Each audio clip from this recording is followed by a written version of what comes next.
You are listening to the Hiking Radio Network, where we talk the walk with shows by hikers, about hikers, for everybody.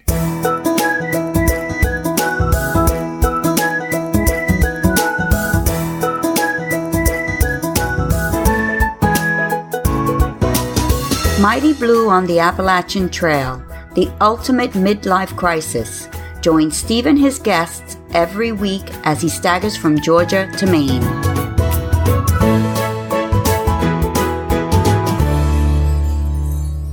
Hi, and welcome back again to Mighty Blue on the Appalachian Trail, the ultimate midlife crisis, where I tell my story of my journey on the Appalachian Trail in 2019. Bit of good news this week. Sawyer decided to up their sponsorship again for June, so they're staying on. So let's hear from them straight away. When I hit the trail in 2014, I soon discovered that I'd come with the wrong water filter. Everybody else had a Sawyer squeeze. Eventually I bought a squeeze and I loved it. I'm going again this year, and top of my list of things to buy was the new micro squeeze filter by Sawyer. Like all Sawyer stuff, it just works. You can filter up to 100,000 gallons, and their full-size squeeze filter comes with a lifetime warranty. Last year, believe it or not, more than 4 million people got clean water through a Sawyer water filter. But if you think that Sawyer is just about water filters, you could not be more wrong. Nope, they supply everything to protect you, both in the backcountry and the backyard. Protect your gear and clothes as I did with their permethrin fabric treatment, which is 100% odorless after drying. With all the ticks and bugs around, this is an absolute must. They also provide sunscreens and first aid products. Find out more by visiting Sawyer.com. As you can imagine, I was really delighted to hear from Sawyer, and I'm actually hoping to catch up with Kelsey Myers, their representative, sometime when I get to Duncannon. She's a previous through hike attempt. She made a previous through hike attempt, and it'd be nice to catch up with her and chat with her on the show. After I published a couple of shows last Sunday, which I know has become a bit of a thing recently, and I don't intend that to be the case all the time. But a couple more things happened that evening, so before we get on to what happened Monday, Tuesday and Wednesday this week, I thought I'd tell you what happened last week, at the end of the week. First off, by the way, if I'm sounding a bit muddled, I've only just had my coffee. It's now just before 5 o'clock in the morning, and I'm trying to record this before I get out on the trail again later today. First of all, Linda Towns, a regular listener and a supporter of the podcast, made the effort to drive over an hour and had dinner with me. In fact, bought dinner for me, which is, once again, another really kind thing to do.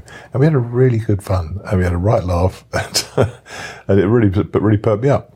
And in fact, when I got back to the where I was staying, the motel where I was staying, I caught up with another of the Mighty Blue class of 2019. Yes, I have been passed by yet another one. Nate Stockton, or as he's known on the trail, Turd Ferguson, which is still a fantastic name, had shown up. I'm going to have that interview later. But first, though, Turd has been hiking along with a young woman called Molly, and her trail name is Shark Tooth because she actually has a shark tooth in a little necklace thing, which is rather cute. And let me give you the background to this story. About 2 weeks ago, I think it was 2 weeks ago, Dodger Dog, who, as you know, we were hiking with, showed us this picture of this terribly damaged toe. And this toe turned out to belong to Shark Tooth. And she had an encounter with an animal which you need to listen to believe. And so Molly was there, and she agreed to tell me the story of what happened. So before we go on with Monday, Tuesday, Wednesday, let's hear from Molly, or Shark Tooth. Right, I'm here with a young lady called Molly Rhodes, or Shark Tooth, and you've got a kind of strange story to tell, and it's kind of a kind of warning about people to check their shoes every now and then. Firstly, hi, how are you? Good. I'm good. How are you doing? Not too bad. You enjoying the hike so far? I'm loving it, yes. And yet, a week or so ago, you had a bit of an incident, didn't you? Yes, I did. Tell us what happened. So for the first time in the 2 months that I've been hiking, I left my shoes outside of my tent. And without thinking about it, I didn't check my shoes and realized a few hours later I had a very upset millipede in my shoe. But when did you? So you're walking along. You put your shoes on, and you start walking along. And what can you feel? Well, we only walked 0.2. All right. Wasn't a big day. And then, but to the wayside, and so we were sitting for a while. But I felt like it was kind of almost like my shoelaces were stuck in my shoe. You didn't think to take off your shoe at that point? No, okay. I didn't. But I knew that something was in there, and I was like, oh, I'll just check it later. And then a few hours later, I realized that something was still in my shoe, so I took my shoe off, and I found a millipede hanging out.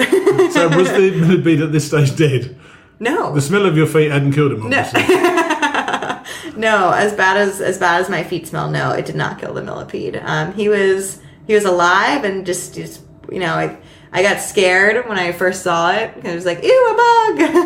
It was more than a bug, though, wasn't it? Yes, it was more than a bug. And I threw it out of my shoe and started laughing about it. And then probably like an hour later, I realized that my toe was really sore, like I had stubbed it. Sure.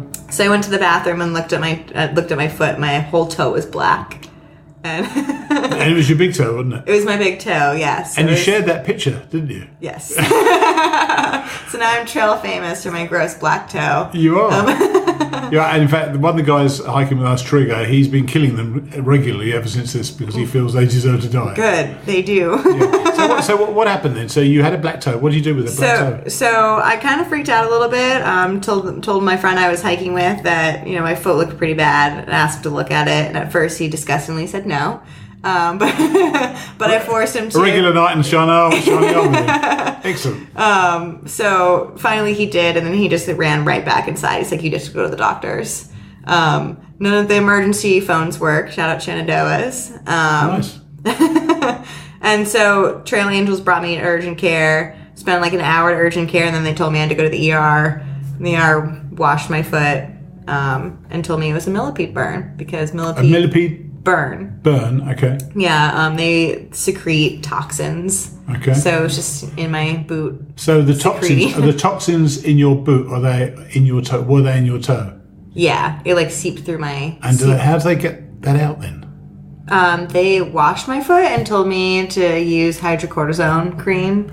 And then they told me my skin was going to fall off like a bad blister. And what's happened so far? Well, you showed me to actually. Yeah. I've got to tell you, if this is better, it sucked at the time. It really must have sucked badly at the time. It's going away very slowly. So what did you learn from this? To always check your boots. Always check your boots, and the ER doesn't know a lot about millipedes. And you did tell me earlier that they actually Googled what to do. Yeah. Wow. So pretty much everything that they said to me, I had already read on Google. Right. So you could have basically done it yourself. Yes. Nice. But it was black. And it looked like really bad frostbite, so I didn't know what to do. So I'm glad I went to the ER. Of course you are. To make sure that I was okay. Well, look, I'm glad you're okay. I'm glad you're. I presume you're carrying on now. I am. Yes. Yeah. They told me I should take a few days off, but I didn't, and I'm fine. Okay. Well, look, lovely to talk to you, and I really appreciate you telling us the story. Of course. Thank you. Thank you. How about that? And it's another example of you don't have to worry about the big things out here. It's one or two of the smaller things that give you concern. But to actually be hiking for that period of time and the state of her toe, and she actually did show us a toe, and it's still a little bit black in certain parts. But when she was Googling what damage that can be caused by a millipede, and so were the hospital urgent care. Well, it kind of makes you wonder, doesn't it? Really. But that isn't the only example of a potential injury from something small, and the other one happened to me, and I'm going to tell you about that a little bit later. Anyway, let's get on with the past 3 days. This is what happened on day number 91.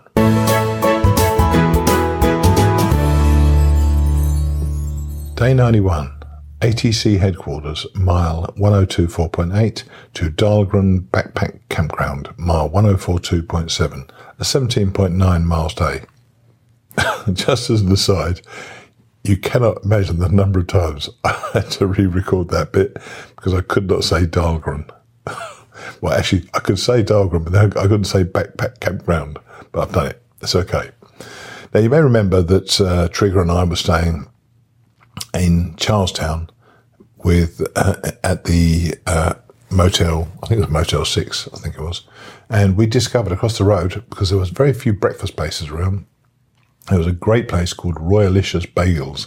I highly recommend those to anybody who wants a bagel or any breakfast in the morning.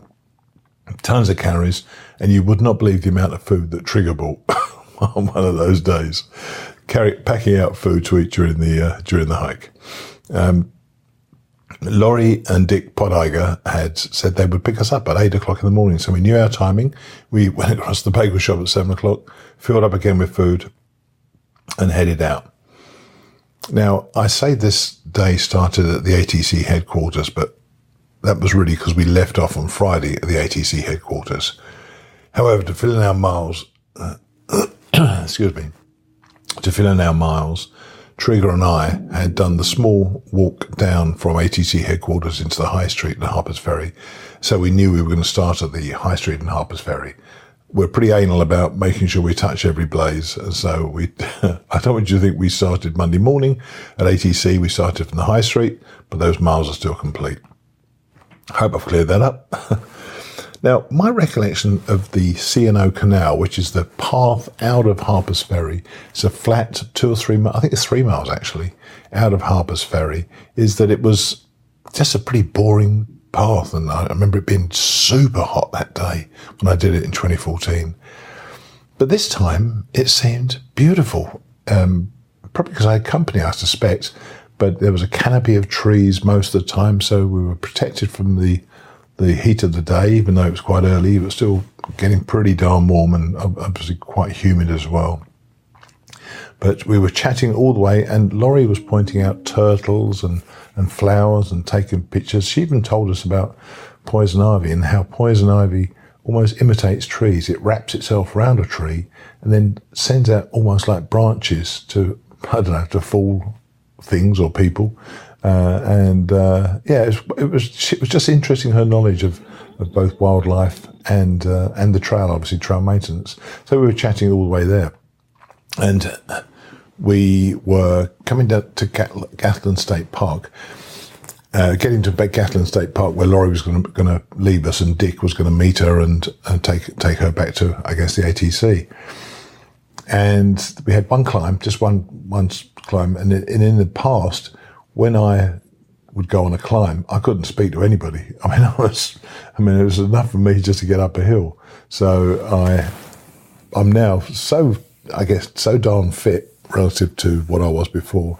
I can chat while I'm climbing, which is a new thing for me, let me tell you. And Laurie was telling us all about the trail maintenance and how these things are done and how the various bars are put in place. It's really interesting. And if you ever get the chance to chat with Laurie about the AT, she is a font of all knowledge. So, if you ever get a chance, make sure you do take it. Dick actually parked in Gathland State Park and hiked towards us, and I spent the last mile of the day walking downhill with Dick and just chatting. And he's a really interesting fella as well. The two of them are just steeped in the AT. And they're just such a lovely couple to spend time with. We felt very, very honoured that we had the opportunity to spend that time with them. Getting to Gathland State Park, we filled up our water bottles and we were just sitting there. And a young lad came up. His name, he said, "Are you guys hikers?" I said, "Yeah." He said, "Through hikers?" "Yeah." He said, "Do you want some trail magic?" I said, "Of course." Definitely want some trail magic. And so he said, "I've got some hot dogs." They weren't cooked, but they're obviously pre-cooked, the dogs themselves. He went and got them for us, and he was such a nice fella. He's a triple crowner. He's done the PCT and the CDT as well as the AT. And he said, and there's a bit more trail magic. We left a 12-pack of beers and cokes in a stream at Rocky Run Shelter. That's magic. For us, that was magic. And I think because maybe he had a look from Laurie or from one of us, said, "Don't worry, if we're going to go back in 24 hours, and if there's anything still there, we're going to clear it out and make sure that it's nice and clean there." So he was aware of the need to keep the place clean. What a nice thing. He left beers and cokes in a stream. So we knew we had a target for the rest of the day. We were then... But we were actually not going to be staying at Rocky Run Shelter, but we knew it was then going to be worth the 0.2 side trail to get to so we can get some water and, of course, a beer or a Coke, or a beer and a Coke. So we left Laurie and Dick and headed back on. It was a slight incline upwards. We were on the way to Dahlgren campsite. We wanted to get more than 15 miles out of the day, and the shelter was about 15 miles. So with Dahlgren having both proper flushing toilets and showers, we thought it'd be a nice place for us to end the day. And we came to Rocky Run Shelter, went down, and there they were. There was a couple of beers and a couple of Cokes. And that was another nice thing about it. Some had been taken, but obviously people had taken one, maybe some had taken two, but there were enough in there for everybody. And I felt very, very grateful to Testament that he'd done that trail magic. But then we got to Dahlgren, and there was more trail magic. Can you believe it? But there was a couple who'd been out with their son hiking for the day, and they'd been providing some trail magic to some other people, and they just came in with some Cokes, and also the woman had cut up some watermelon as well, so we had fresh watermelon, which was absolutely beautiful, as you can imagine. So it was a pretty satisfying day back, actually. We'd done 17 miles. We'd taken those 2 days off previously.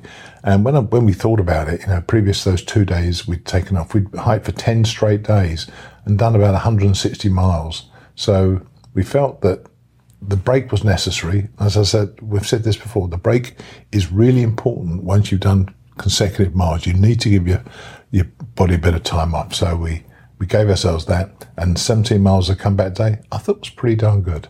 But that's the end of day number 91.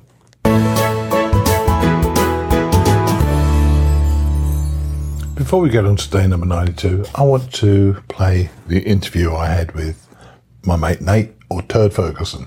He was with us at Dahlgren Campground anyway, and we've actually spent the last few days hanging around with Nate and Molly, and we just had such a laugh. It's such good fun. And so here's Nate. Well, yet another one of the class of Mighty Blue class of 2019 has caught up with me, and he started, I think, probably about 150, 200 miles behind me. It's Nate Stockton, or the beautifully named Turd Ferguson. Yes, sir. How you doing? Steve, it's great to see you again. I was so excited that you were here, and yeah, this is awesome. You made it. Now, your story is slightly different to most. You started in quite early, didn't you, in January, and then got off and then did the army stuff. Tell us basically what you've done so far. Yeah, so I started like around January 10th. I was hiker number 12 at Amicola, and then I did 5 days, I think, maybe 6. In Georgia, I did a shakedown hike, kind of like what we talked about before, and then I had to go back to Fort Bragg and actually do the retirement process, go through my VA appointments, and get my paperwork. And as soon as I got my paperwork releasing me from the Army and going on leave, I got in a rental car and I drove straight back down to Franklin and hopped right back on the trail on the 22nd of March. And you've been on since? You haven't been on since then, have you? Didn't you go back off again? No. Oh, right. No. So you've gone since the 22nd of March. So basically, you started essentially the 17th. Right. Ish. Okay. If you want to. Yeah, kind. That's right. Yeah, and you've already caught up with me as this happens. I'm being engulfed by everybody else who's going past me. So, what's it been like? How are you enjoying it? Because you look real well. You lost a lot of weight, as you said. You said you lost 40 odd pounds. Yeah. Well, when I decided to retire, I started drinking root beer floats every night, gained a little weight, and quit running, and so I got a little bit heavy, and. But yeah, since I've been on, I've lost about 40 pounds for sure. And you've lost it in your face, haven't you, as well? Yeah, I've lost it in my face, but my legs are strong. I still haven't recovered from my shoulder surgery. Right. I can't lift really anything with the left arm yet. Oh, really? No. I tried to do a pull-up, like to throw my stuff over a rafter, and like I couldn't even pull myself up. It was devastating to my huge ego. Of course, yeah. So Army tough. Yeah, not anymore. But yeah, so what sort of size pack are you carrying? Because you're used to carrying big packs anyway, aren't you? So it doesn't really bother you, does it? No. Well, I'm carrying a Z-Packs, Arc Zip. And then, but my pack's only like 22 pounds maybe. I've sent all my winter stuff home. I'm in a 50-degree sleeping bag now. I did change that out. Right. And now I just carry more food than anything. I've gotten rid of almost all the stuff you think you need. Don't you think the food thing is something people need to solve? Because nearly everybody goes into town where there is resupply with food in their bag. And the idea should be to go in there with nothing in your bag, shouldn't it? Well, yeah, and I still do that. I still have food in my bag every time, but I'm trying to eat more because I didn't feel like I was getting enough calories. So now I'm trying to up my calorie count. And it's almost impossible, isn't it? If you burn between 5,000 and 7,000 calories a day, you're not going to eat that much, are you? No. And I went through a phase where I was hitting hiker hunger pretty bad. All right. And now I'm in a phase where I just don't even want to eat anything. Oh, really? Only fruit. Yeah, the only thing I want is fruit. So it's the weirdest thing. That is really weird, by the way. Yeah, I need as much fat as possible. I say I've only lost 25 or 30 pounds. And I feel fine, but I really, I'm eating all the time now. Just all the time. I'm buying mountain houses just because... Get the biscuits and gravy, the best breakfast. They're the best. I bought some tonight. I bought some tonight. But yeah, So what's happened? So tell us a couple of stories. What's happened on the trail so far that you've enjoyed or you've not enjoyed or been surprised by? So Virginia being so long, I was so sick of Virginia. But today I was kind of reflecting as, I got at the end of the roller coaster. Sure. And some of the best memories that I've had from the trail, and of course, it's half of what I've done so far, are from Virginia. I mean, the Dragon's Tooth is my favorite place on the trail right now. I had a great time up there. Do you have decent weather? The best. And yeah, it was like my picture up there. I got my feet hanging off the cliff on top of the second tooth. And oh wow, did you? It's amazing. McAfee Knob was really cool. What time of day did you go up McAfee Knob? I want to say it was right around maybe 2 o'clock, 3 o'clock. We went up at dawn and we just loved it. It was just fantastic to see at dawn. It was good. Yeah, I saw your picture. That was amazing. And Tinker Cliffs is pretty damn good as well, isn't it? It was raining when we went. Oh. It just finished raining, actually. It was raining really hard, and then we got to Tinker Cliffs, and we got some really good views of the storm clouds rolling out. Nice. So that was pretty cool. Yeah. And I think there was clouds below the lower mountains. So you love that? Yeah, that was really cool. So, that's special. Yeah, and then, the other things are Virginia was the best place for cowboy camping. We've cowboy camped in meadows out in the middle of fields. I couldn't do that. I'm such a wuss. I couldn't do that at all. The stars just everywhere. Yeah, I'm sure. I mean, it was amazing. And then of course, you get the streams. I love swimming in the streams. The people have been so kind. Everybody in these trail towns are so kind. Yeah, they're kinder than I recall, actually. I always remember the people in the towns being okay, but I found them much friendlier this time, funny enough. Steve, the one regret I have, and I wish I could go back and undo this, I wish I could take pictures. I wish I would have taken pictures with all the trail angels and everybody that set up hiker feeds, and because you're so caught up in your own moment, of course, yeah, that you forget it's a moment for them too. Oh, totally. And I wish I would have took pictures with all of them, from everybody who's given me a ride. Yeah. Even gave me an iced tea or something. I really regret not. Don't you think it's an interesting thing that this is almost impossible to do by yourself? I think you need some sort of assistance from somebody down the line. And when you think back on it, even you're thinking back now, we're halfway through Harper's Ferry, virtually halfway through.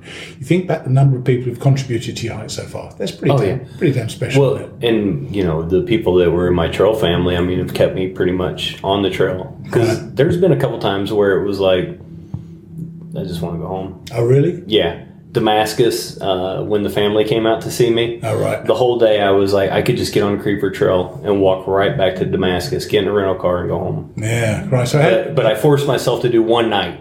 I was like, just stay in the woods one night, and then the next morning it was gone. It was like, okay, I'm back on trail. So if you speak to your wife about it, what does she say? Does she ever did you speak to her when you were feeling down? No.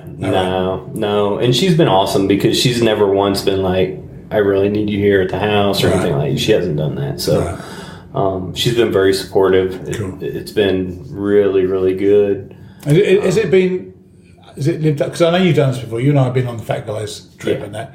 So has this lived up to what you thought it would be? Better. Good. Yeah. It was, I don't want to say boring, but it was redundant the first, because, I'd done all the miles in the South already. Yeah. But once I got to, Hot Springs and started getting into some areas that I hadn't seen, it was just like magic. It was the trail has different character all the way up, awesome. and it's going to continue to carry on changing all the way up as well. Yeah. And I must say, when you and I talked about this, obviously off mic before, once when we were talking about it, you weren't terribly keen on meeting lots of other people. You just wanted to hike and move on and get through the hike. But the people, to me, are still what makes it. And I'm sure you're finding that now as well. Yeah. That you're right. There was a lot of weird stuff going on that time, and now it's just like it was kind of funny because everybody was at Trail Days. We were going through the Shenandoahs, and there was no other through hikers around us. The two of us, because we were hiking north, and it was lonely, kind of. Oh, really? Because we didn't have our the bubble with who we had been around, and just like seeing people at the shelters, and it was kind of like, man, we're all just. It's just like just us. Weekend folks that are just coming in now, and it's like, where'd everybody go? That's right. But it was good because, man, the Shanies would have been busy this week. We found it quite busy enough. So but look, you're now ahead of me, or you will be ahead of me. I probably won't see you again till after it's over. But I'm gonna try to stay in touch, and obviously. So pleased you're still going, because I wasn't sure whether you really loved it or not, but you look like you're loving it so much. And it's great to catch up with you. Yeah, thanks a lot, Steve. Appreciate it. Okay, buddy. Thanks.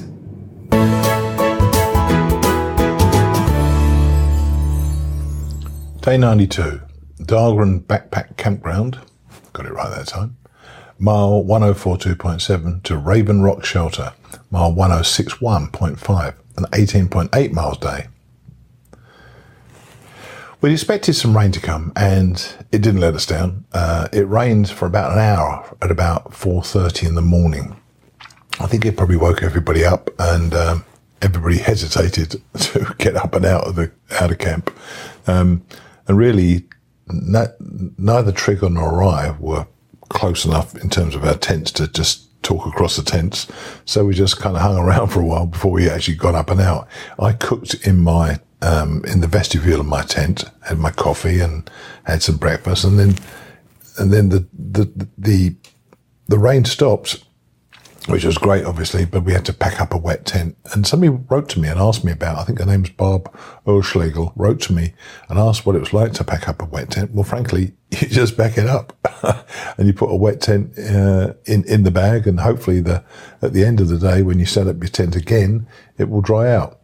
One thing about the tent that I have, the Z-Packs, it does dry out incredibly quickly. So that's one thing.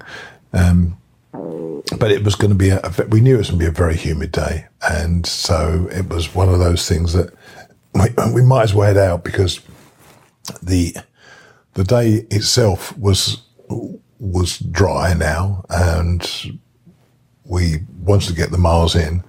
So we really set our sort of goal on Ensign Cowell Shelter, which was actually only about a 13-mile day. But as it turned out, our plans changed. So the humidity of the day was so taxing this day. We had an early gentle climb, and we were taken up to near the original Washington Monument. And as we start, you have this trail that goes up towards the monument, and then the White Blaze, the Appalachian Trail itself, goes straight ahead, but you turn up left to go to the monument. And even though we know that we couldn't climb the monument because it was closed for renovations, we thought we'd go up there. And I must admit, they need to do this, obviously. They need to repair it, obviously, and make sure it's safe for the public. But it was a shame to see this thing surrounded by scaffolding, but being worked on diligently by guys there. So hopefully it won't be closed for too long. But it is a great site. It's got a fabulous view as well. And it was worth the side trip up there. As I say, we intended to go to Ensign Cowell Shelter, and we got there so early. I think it was about 2:00, something like that. And so we'd made some good progress. The hike was relatively straightforward, other than some of the rocks. Maryland is not like the Maryland I remember in my mind. And I keep having these almost memory reassessments, because I remember Maryland being a nice, soft, gentle climbs and soft, springy path. But my gosh, some of the rocks that are in the way, they're sharp as heck. And really, when we got there, because I think possibly because the combination of the rocks, but also the humidity, it was just sapping on us. And we went to sort of we weren't sure whether we were going to finish there or not. And a guy called Napster, and he's called Napster because he naps everywhere, and Smirk were resting there. Napster was actually having a nap. And we all sat around, and other people came in. Molly and Nate came in as well, and then they headed out. Then a couple of others headed out. And so I said to Trigger, so what do you want to do? Do you want to go on, or do you want to stay here? I said, no, put it another way. If you were by yourself, would you go on? And he said, yeah, I'd go on. So I said, okay, let's go. And I thought to myself, I'm not, within 10 minutes, I thought, I'm not sure I should have done this. I was getting very tired anyway. And I knew there was quite a climb at the end of the day, because that's the last thing you need. If you're going to have a big climb, you want it to be at the beginning of the day. The profile was okay until we got to this last climb. And I tell you what, I have rarely thought this is going to knock me out, because I was struggling up this climb. As I always say to you, there's no mountain I haven't been able to get over so far, and that continues to be the case. But this one really, really tested me. It was steep, it was hot, I was sticky, we had no water, and then we knew there was water about 0.7 miles from the top. And we knew that from the map. And so we're walking up, and I'm thinking, where's this water? And I looked at my gut hooks, and we'd passed it. Oh, there's nothing worse. When you're struggling up a climb to have to backtrack about 100 yards, and we did backtrack 100 yards, and this thing called the Cascades, where the water is gently dripping out of the rocks. So it's nice and clean. And so we saw it. We totally missed it it was on the corner of a switchback, and we totally missed it as we were struggling our way up there.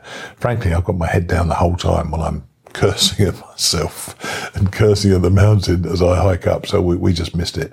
So we had to go back down, get the water, and go back up again. And the reason we had to do that was because we were told by the Gut Hooks app that there was no water at the shelter other than a 0.3 mile steep downhill climb. And the last thing either of us needed was a steep downhill climb at the end of the day. So we got our water, and it nearly knocked me out, as I say. But when we got there, Raven Rock Shelter was absolutely beautiful. But I still would far rather sleep in my tent. But the forecast was expecting rain, so we slept in the shelter. And as it turns out, it didn't rain. Actually, it rained for about 20 seconds, I think, in the morning. But there were some very, very high winds, and so I was glad that I'd slept in the shelter, other than something that may have happened, which I'll tell you about in a minute. But that is the end of day number 92.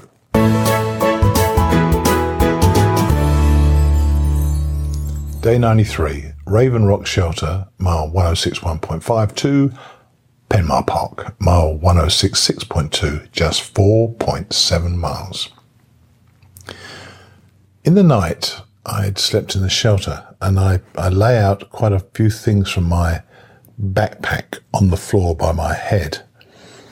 And because the shelter seemed nice and clean, my arm was often out of the tent.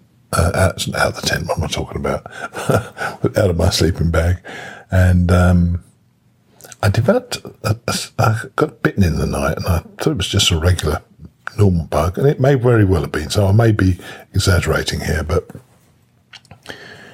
when I got up for breakfast, I started bringing my stuff out for cooking, and I put my cook pot, my bag with my cook pot down, and this huge, turns out apparently to be a wolf spider, just ran away from it. Oh my gosh, that had been right by me all night long. And I started thinking to myself, is this bite I've got? And I'm looking at it now, actually. It's on my wrist, and it's you can see where the bite was, and it's quite red around it. It's not a tick bite. It's not a tick bite, but it's a bite of something. It seems to be getting redder looking at it, actually. Slightly worrying. But yeah, this may well have been caused by the spider. I have no idea. But the thought of this darn great thing, and if you look at it in the show notes, you'll see the size of this thing. It was massive. It was about the size, I guess, of slightly smaller than my clenched fist. But yeah, it was a huge flipping spider. And the thought of that bite my head all night long, which it may or may not have been, I don't know. But the thought of it biting me just fills me with a bit of dread, I've got to tell you. Anyway, I may be being a bit of a wuss here. So anyway, we decided that with the forecast having been spared of much rain the night before, and the forecast for a big storm coming through the country, expected to hit us by lunchtime, we decided just to get to Penmar Park to avoid those storms. And we were going to go into town to a hotel called Cobblestone Hotel, which I booked for me and Trigger later on that day. We started our walk. Before we left the shelter, we saw this phone in the shelter. I thought, oh my gosh, someone left their phone here, and we didn't know who. We didn't know whether it was a southbounder, whether it was a northbounder, who it was. And so it seemed the safest thing to just leave the phone there, because we thought whoever was missing it would miss it pretty quickly and come back. Well, that didn't turn out to be the case.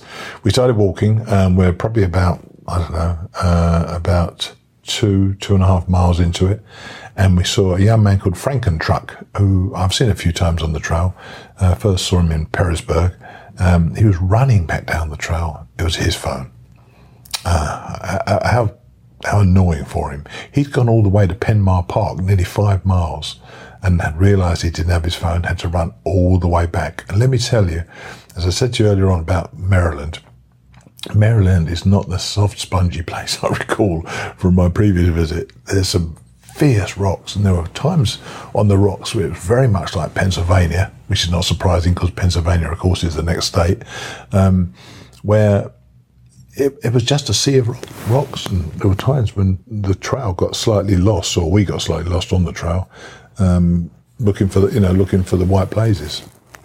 The Frankentruck was running back for the phone, and we heard later he got back to the shelter.